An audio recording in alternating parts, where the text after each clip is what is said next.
ভাই অনেক তো রিল দেখলেন, এবার একটু নদীর দিকে ঘুরে আসি, যেখানে গেলে মনটা অবশ্যই ভালো লাগবে।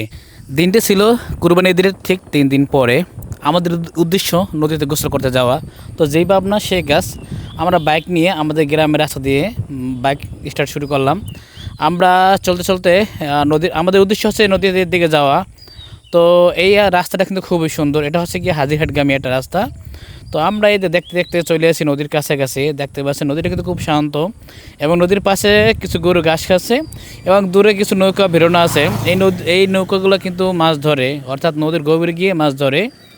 বিয়ার্স, তার পাশে দেখুন একটা একতলা লঞ্চ কিন্তু 10 মিনিট থেকে গোসিরহাট দিকে ধেয়ে যাচ্ছে। এই লঞ্চের ভাড়া হচ্ছে 120 টাকা, এবং প্রতি 1 ঘন্টা অন্তর অন্তর 10 মিনিট থেকে গোসিরহাটগামী লঞ্চ ছাড়ে। তো একটু পরে দেখা দেখা যাচ্ছে আমি একটু নদীতে নামলাম, গোসল করলাম, ডুবাইলাম। আর চশমা দেওয়ার উদ্দেশ্য হচ্ছে প্রচুর পরিমাণ রোদ। আর এদিকে দেখেন বাচ্চারা দৌড়ঝাঁপ করছে, ওরা ডুবোডাবি করছে, মজা করছে, বিভিন্ন ধরনের খেলা খেলছে, যে খেলার নাম হয়তো এখন আমি জানিও না। তবে ওদের বিনোদন দেখে সত্যি মনটা ভরে গেছে। আমি অবাক দৃষ্টিতে ওদের দিকে তাকিয়েছি। আমার ঠিক এই মানে ছেলেবেলায় ফিরে যেতে ইচ্ছা করছে ওদের আনন্দ দেখে, ওদের বিনোদন দেখে। তো চলুন ওদের একজনের সাথে কথা বলি। তুমি কোন ক্লাসে পড়ো? টুতে। তা তোমাদের বাড়ি কোন জায়গায়? আমার বাড়ি এই জায়গায়। আচ্ছা, তুমি কি প্রায় নদীতে গোসল করতে আসো? না, এইবার। তো নদীতে গোসল করতে তোমার কেমন লাগে? ভালো।